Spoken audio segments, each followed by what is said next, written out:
All right, so we're going to start 9.1 next. We won't finish it today, but let's take a little bit of a tour through a little bit of what's going on here. Chapter 9 is about probability. So some of the things that you've seen, you might have seen in other courses. It's taught in several different locations, even on campus. But we're going to start and take a look first at a little bit of vocabulary. So when we talk about an experiment, all we are talking about is an activity that we can record and observe the outcome. That's all it is, okay? Record what happens. And then an outcome are the possible results of the experiment. The sample space is the set of all outcomes, all of the different things that could happen, so an inclusive set. And then an event is any subset of that sample space. So it may be a single thing happening, or it may be a collection of things.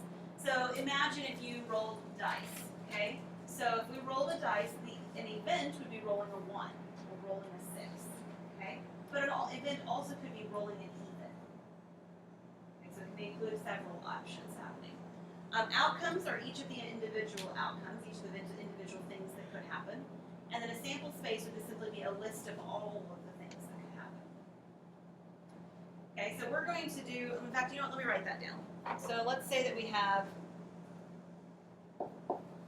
let's say our experiment is we're going to roll a die, a single die, single six-sided die. So an outcome is the result of a roll.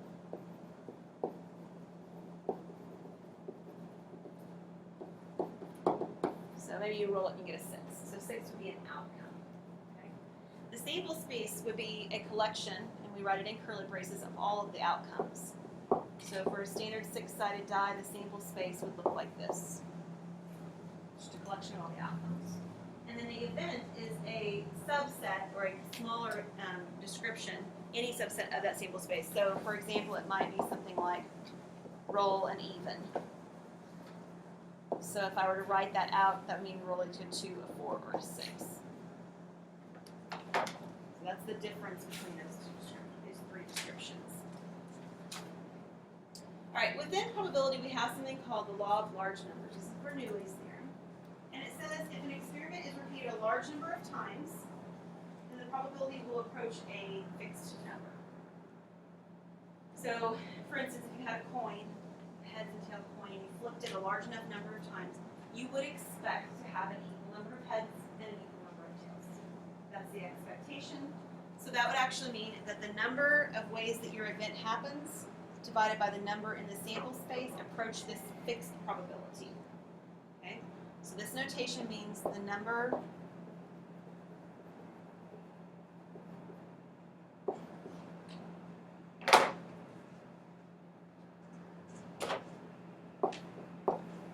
of, well, we'll say your event. And this is the number in the sample space. So, for instance, if I wanted to know the probability of rolling a, we'll say an even number, like I just did on the side before. If I wanted to know the probability of rolling an even number, well, there's 3 even numbers, so 3 on top, out of 6 different possibilities total. So 3 out of 6 reduces to 1/2, so we have a probability of 1/2. So if we roll the die a lot of times, a large number of times, we would expect that about 1/2 of the time we got even. That's what Bernoulli's theorem says. Okay. Mutually exclusive events are events that have no elements in common. So you learned some notation once upon a day before that events that have nothing in common mean that their intersection is the empty set. Okay, what they have in common is the empty set. For instance, again, my die example. If I was talking about rolling an even, what would be the mutually exclusive event that's very natural to talk about in comparison? Rolling an odd. There is nothing in common between rolling an even and rolling an odd. They don't share anything in common. Okay? So those are mutually exclusive events. This notation, you may or may not remember, but we encounter it in a couple of different courses on campus, means it's the empty set. Doesn't mean no solution in this context, and it certainly doesn't mean 0. Okay, it means the empty set notation for meaning they have nothing in common. Okay, so a few theorems, in a moment, but a few theorems about probabilities. If you have an event, A, and you have a sample space, the probability the event happens is between 0 and 1. And it relates to percentages, right? It's the same, it's the old adage that somebody says you can't be 110% sure. People do this all the time, right? Say, I'm 110% sure, whatever. But of course, we understand that we're talking in, in an exaggerated state. We don't really mean we're 110% sure, because that doesn't make sense. I had this conversation with my 5-year-old the other day. He says, but why don't we do 1,000%? It's like, well, I'm not sure how to explain that in 5-year-old terms, but we don't, right? So we have 100% means I'm absolutely certain something's going to happen, and that's what this probability of 1 means. If you have a probability of 1, it means you're 100% sure.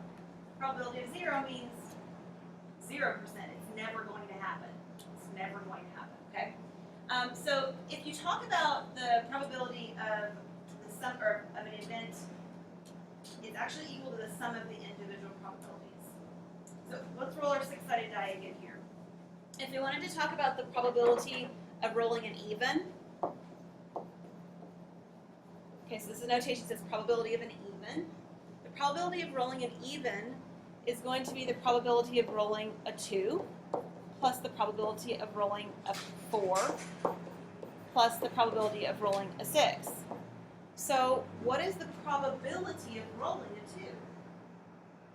It's 1/6, because there's 1 2 on the die out of 6 sides of the die. So this is 1/6 plus 1/6 plus 1/6 for a total of 3/6 or 1/2, which was exactly what we said the probability of rolling an even was before, right? So you can either count up the evens and write the number of evens over the individual denominator of 6, or you could count up each of the individual probabilities and add those together. It's the same thing. All right, so theorem 9.4 says if A and B are mutually exclusive, then use green. The probability of A union B is the probability of A plus the probability of B. So if they have nothing in common, and we want to know the probability of having one or the other happen, the union, then that means we can find the probability of the first event, we can find the probability of the second event, and we can add the events together. Okay? But sometimes events have something in common. They're not mutually exclusive. So what happens then? How does that change things? Well, when that's the case, then the probability of the events union, or the union of the events, is going to be the probability of the first event plus the probability of the second event. The problem is that they have something in common. Oops, that doesn't say equals. They overlap. So if I talk about the probability of rolling an even, and I talk about the probability of rolling a 1, a 2, or a 3, they overlap where? At the number 2. That's not okay. I can't just add 1/2 plus 1/2 and I get 1. It's not for sure that I'm always going to roll a 1, 2, or 3, or a 3, 2, 4, or 6. So I actually have to remove something. I have to remove the probability of their intersection, that is the overlap. I have to remove the fact that I counted the number 2 twice in those 2 descriptions. Are you with me on that? They have something in common. I've counted it twice when I count probabilities, so I have to remove it 1 time to make up for the double count. All right. So we're going to do one more slide and then we're going to pause. This slide has all the probability properties on it. Okay, so we're going to fill all of them in. Some of them are the ones we just talked about, but they're going to all be on one slide now. That's the idea.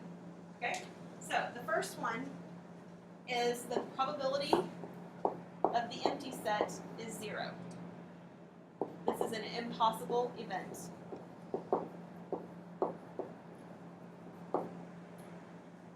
So this is like me saying, I've got a 6-sided die, what's the probability of me rolling a 7?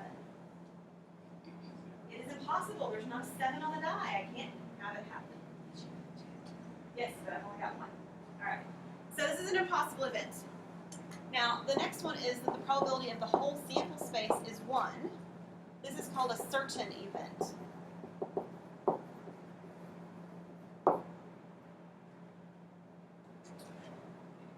This is for sure going to happen.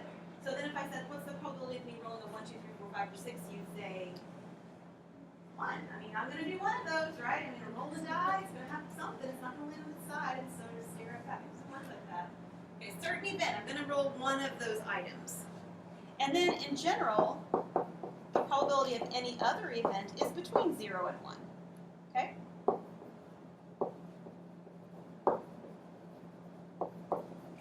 So no negatives. I didn't say that before, but obviously no negatives. I can't say I'm negative 5% sure. That doesn't make sense, right?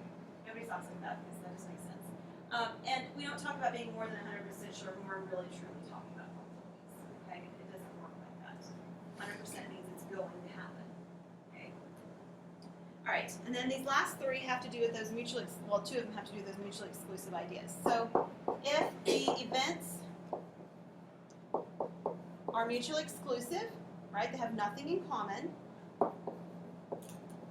then the probability of the union is the sum of the probabilities. And then also this is for events A and B.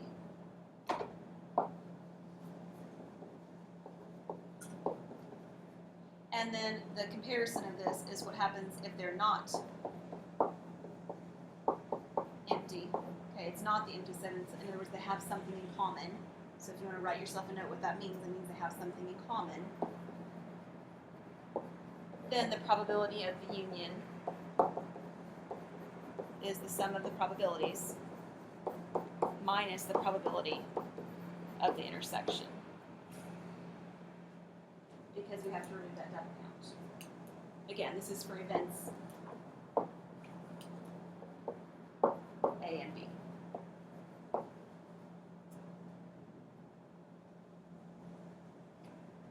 going to have one more of these. So this one is a little different. We haven't said this yet.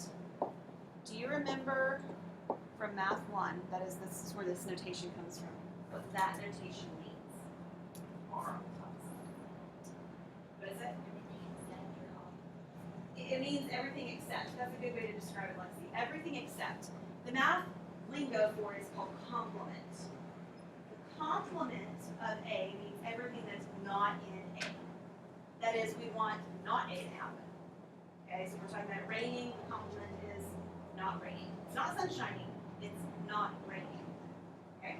So this is the probability of the complement. The probability of event A not happening is 1 minus the probability that it will. So if I want to talk about, let's talk about chance of rain for a moment. The chance that it rains outside is 20% chance of rain, then the chance that it doesn't is 80%. I mean, you guys do this all the time. We don't usually look at it like that. We say 20% chance of rain, man, it might rain today.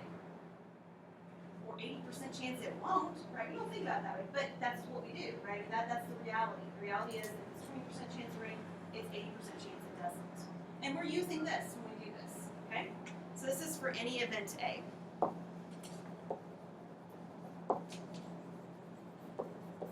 So if there is a 1 out of 6 chance of rolling a 6, then what's the chance that we don't roll a 6?